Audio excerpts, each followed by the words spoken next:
베드로와 함께 있는 자들이 고나여 졸다가 온전히 깨어 예수님의 영광과 그리고 함께 서 있는 두 사람을 보게 되었습니다. 그 두 사람이 떠날 때에 베드로는 예수님께 말합니다.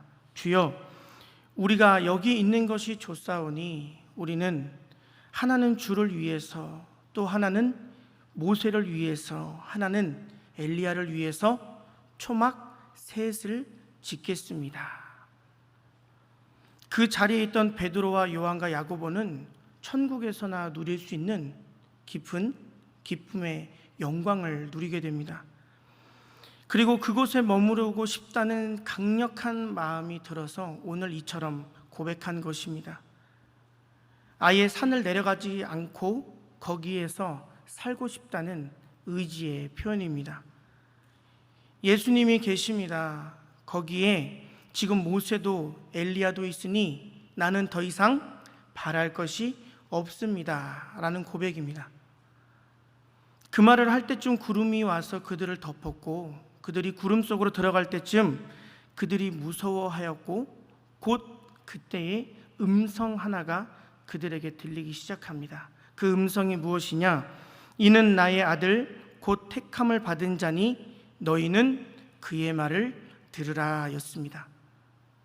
그 소리가 그치자 그들의 눈에는 오직 예수님만 보였습니다. 누구만 보였다고요? 예수님만 보였습니다. 제자들은 잠잠히 본 것에 대해서 아무에게도 말하지 않았습니다. 베드로는 오늘 이 사건을 훗날 베드로후서 1장 16절에서 18절에 다시 한번 언급을 하게 됩니다. 우리 주 예수 그리스도의 능력과 강림하심을 너희에게 알게 한 것이 교모히 만든 이야기를 따른 것이 아니요 우리는 그의 크신 위엄을 친히 본 자라. 지극히 큰 영광 중에서 이러한 소리가 그에게 나기를 이는 내 사랑하는 이요 내 기뻐하는 자라 하실 때에 그가 하나님 아버지께 존귀와 영광을 받으셨느니라. 이 소리는 우리가 그와 함께 거룩한 산에 있을 때에 하늘로부터 난 것을 들은 것이라. 아멘. 자기가 들었던 음성은 하나님이 친히 말씀하신 하나님의 음성이었다라는 고백입니다. 이것은 예수님에 대한 증거 중에서 그 어느 증거보다 가장 확실한 증거입니다. 무엇이 그거에 대한 확실한 증거냐? 예수님은 하나님의 아들이십니다. 이 사실을 믿는 믿음의 사람이라면 우리는 그 사실을 나도 믿고 있다면 이제는 그 음성에 우리가 귀를 기울여 순종하고 살아가야 합니다.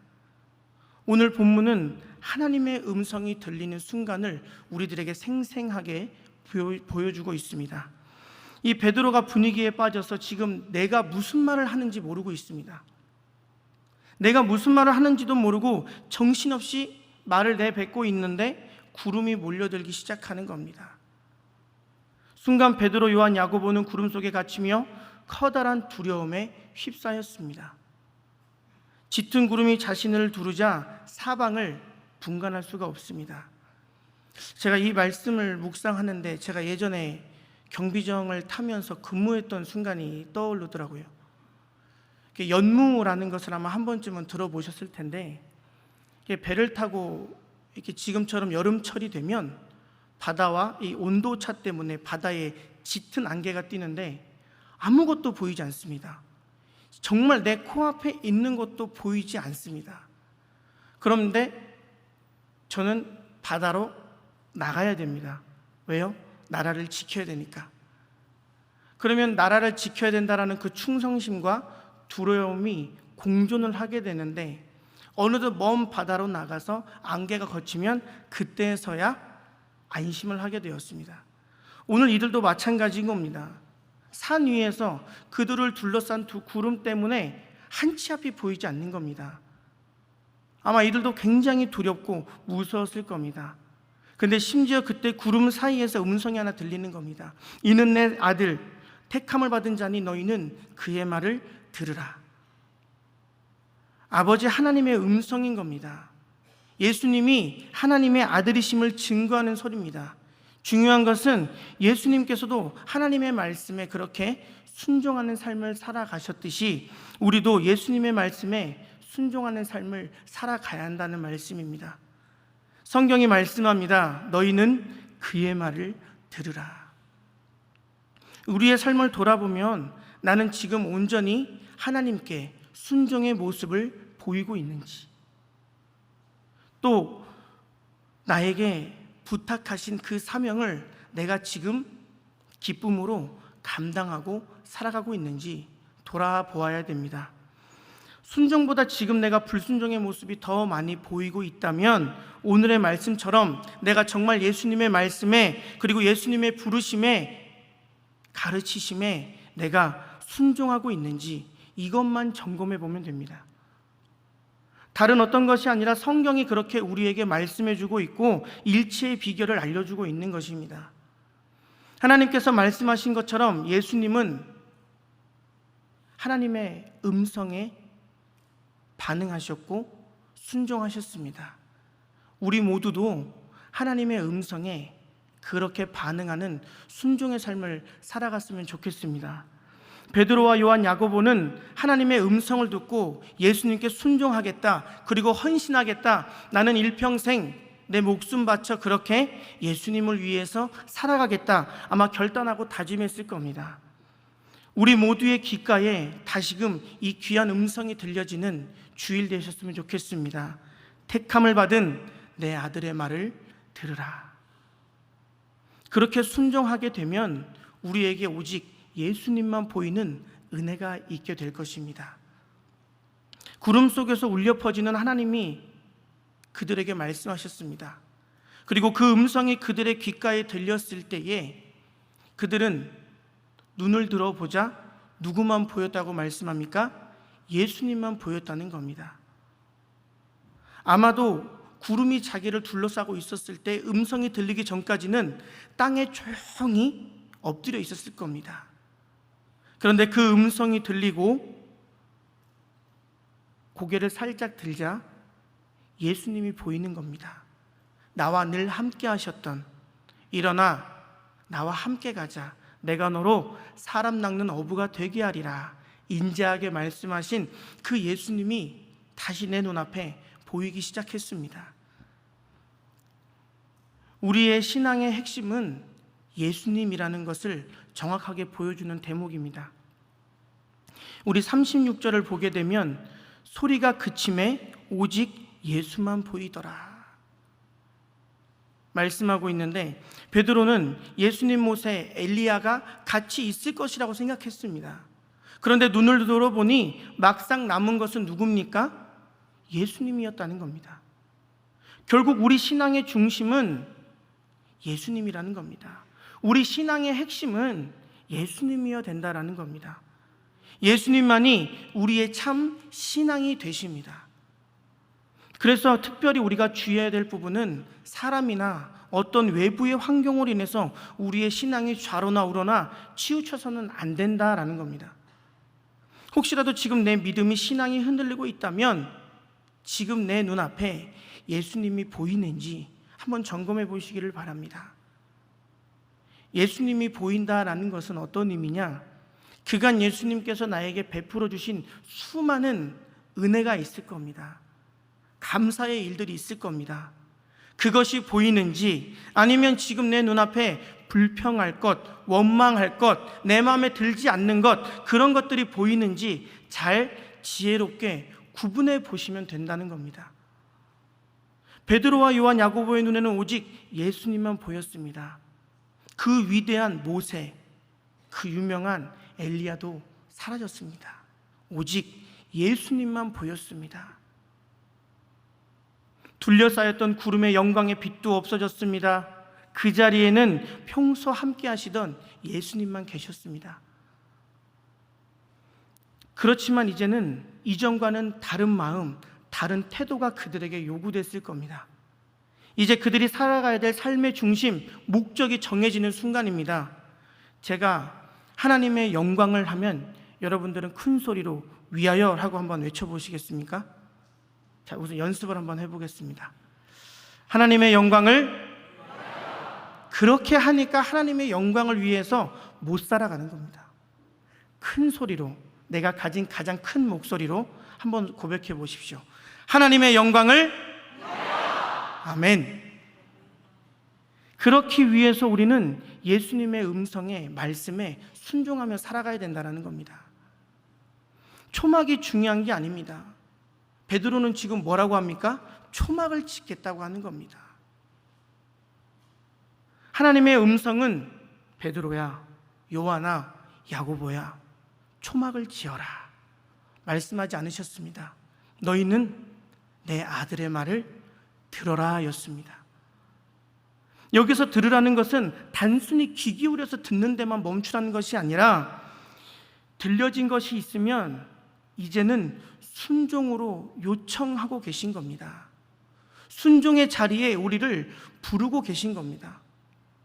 하나님의 은혜로 하나님의 자녀가 된 우리 성도님들, 초막을 짓는 것이 중요한 게 아닙니다. 지금 당장 우리의 눈에는 예수님이 보여야 됩니다. 지금 당장 내 눈앞에는 감사할 것, 내가 그동안 누려왔던 모든 것이 은혜였습니다라는 그 고백들을 할 수 있는 그 수많은 일들이 우리 눈앞에 보여야 된다는 겁니다. 그런데 우리는 어떻습니까? 불평하기 바쁩니다. 내 마음에 조금만 맞지 않으면 불평하기가 바쁩니다. 그러니 우리 눈에는 예수님이 보이지 않는 겁니다. 어떤 분들은 하나님은 지금 계신지 안 계신지 모르겠다라고 이야기합니다. 하나님은 내가 하는 기도에 응답하지 않는다고 말씀하십니다. 그러나 그 일 먼저 한번 우리의 신앙을 솔직하게 살아계신 하나님의 말씀 앞에서 점검해 보자라는 겁니다. 정말 내가 하나님의 영광을 위해서 살아가고 있는지, 들려진 말씀에 순종하고 있는지, 그리고 지금 내 눈앞에 예수님이 보이는 그런 삶을 살아가고 있는지. 신앙생활의 정점은 무엇이냐? 말씀을 듣는 겁니다. 신앙생활의 정점은 들려진 말씀을 주야로 묵상하는 겁니다. 신앙의 정점은 말씀을 듣고 들려진 말씀을 주야로 묵상하고 이제 더 한 발 더 나아가서 그 말씀에 내가 순종하면서 살아가는 겁니다. 우리의 신앙에 말씀이 없다면 그 신앙은 모래 위에 지어진 집과 똑같은 겁니다. 곧 무너지게 됩니다. 돌 위에 돌 하나도 남겨지지 않았던 예루살렘 성전처럼 완벽하게 무너질 수도 있게 됩니다. 이제는 내 눈에 보이는 예수님이 내 마음속에 깊이 자리 잡고 계셔야 됩니다. 올바른 신앙은 예수님 중심, 말씀 중심, 그리고 은혜 중심의 신앙입니다. 안주하지 마시고 오늘 우리를 부르고 계신 그 곳으로 믿음의 발걸음을 옮겨나가는 우리 모두가 되시기를 소망합니다. 지금 그들이 서 있는 곳은 산이고 세상입니다. 그들은 거기에서 머물러 있고 안주해서는 안 됐습니다. 예수님을 통해 이 땅에 확장될 하나님의 나라를 사모하는 그 믿음을 소유해야 되는데 그들의 고백은 여기 있는 것이 좋사오니 였습니다. 이것이 무슨 뜻입니까? 하늘의 영광이 있는 그곳에만 내가 머물고 싶다라는 겁니다. 기쁨이 있는 곳에만 내가 있고 싶다라는 겁니다. 영광 받는 그 자리에만 내가 있고 싶다라는 겁니다. 이것은 예수님이 이 땅에 오신 이유를 깨닫지 못하고 했던 어리석은 말입니다.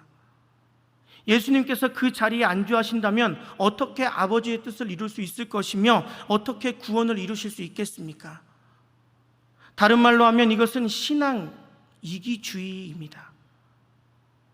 세상과 분리된 신앙인의 모습이죠. 지금 산 아래에는 여전히 죄에 짓눌려서 고통받고 신음하고 있는 사람들이 있습니다. 지금 그들은 그들에게 다가가서 내가 들었던 하나님의 그 음성을 전해야 됐습니다. 내가 두려웠을 때 나의 등을 어루만져 주시며 일어나 함께 가자 말씀하신 그 따스한 예수님의 음성을 전해야 되는데 그들은 뭐라고 합니까? 여기 있는 것이 좋습니다 라는 겁니다.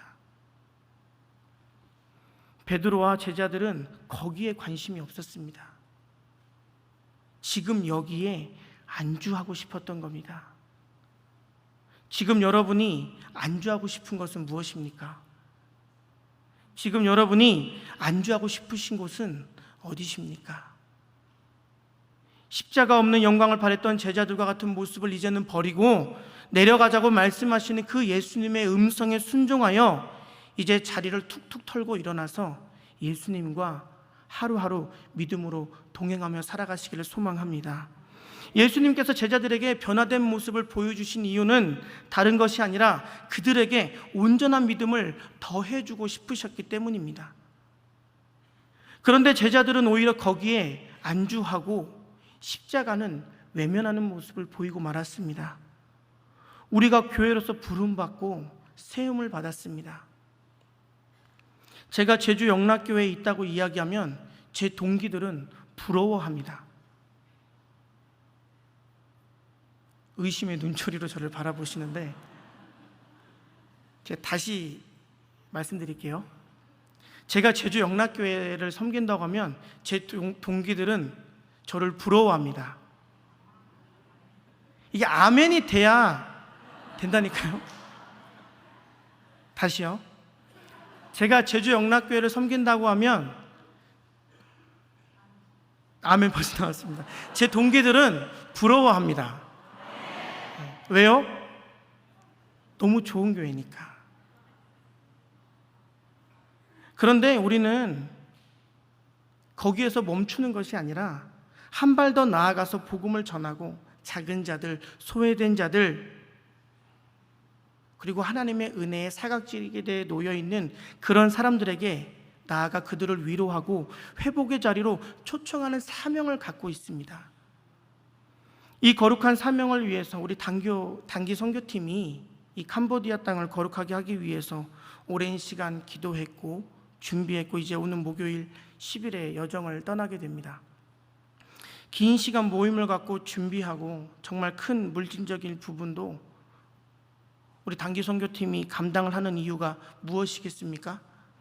다른 것이 아닙니다. 캄보디아 땅을 변화시키고 그 땅을 섬기고 그 땅이 흘리고 있는 눈물을 닦아주기 위함입니다. 그냥 단순히 우리가 좋아서 가는 것이 아니라 캄보디아 땅을 향한 그 하나님의 마음에 우리가 동참하기 위해서, 캄보디아 땅을 향한 부르심에 우리가 순종하기 위해서 그렇게 오래 준비했고 기도했고 떠나는 겁니다. 우리가 비록 함께 하지는 못하지만 오늘 오후 2시에 이 캄보디아 단기 선교팀 파송을 위한 파송식이 있는데 꼭 예수님이 내 눈앞에 보이는 그 기쁨의 모습으로 이 파송식에 동참해 주시기를 바랍니다. 우리는 예수님을 만나고 예수님의 음성을 듣고 순종하면서 말씀을 굳게 붙들고 살아가야 합니다. 우리의 눈에는 다른 것이 아니라 오직 예수님만 보여야 됩니다. 그리고 묵묵히 우리는 그 길을 걸어가야 됩니다. 오늘 성경은 하나님께서 친히 예수님이 자기의 아들이심을 증거하고 계십니다. 그리고 우리에게 분명하게 말씀하고 계십니다. 너희는 그의 말을 들으라. 그 소리가 그치고 눈을 들었을 때 오직 예수님만 보였습니다. 이 예배를 마치고 저 문을 열고 다시금 세상으로 나가실 때 여러분들의 눈에는 오직 예수님만 보입니다 라는 믿음의 고백들이 한 주간 여러분들의 삶을 은혜의 자리로 풍성하게 만들었으면 좋겠습니다. 우리도 베드로처럼 때로는 그렇게 생각하고 착각할 수 있습니다. 하나님, 여기가 좋습니다. 여기가 너무너무 좋습니다. 그렇게 해요. 그런데 우리는 산으로 내려가야 됩니다. 아직 하나님을 알지 못하는 그들을 위해서 우리는 복음을 전해야 됩니다. 그게 교회로 부름받은 우리의 사명이고 들려진 하나님의 음성에 순종하는 우리의 남은 인생인 겁니다. 우리 모두는 예수님으로 인해서 하늘의 영광을 얻은 사람들입니다. 이제 우리가 할 일은 들려진 주님의 말씀에 순종하는 겁니다. 우리에게 주신 하늘의 영광 바라보면서 더욱더 주님의 말씀에 순종하는 삶, 내 십자가를 지고 주님을 따르는 그런 거룩한 삶을 살아가는 저와 여러분이 되시기를 주님의 이름으로 축복합니다. 기도하시겠습니다.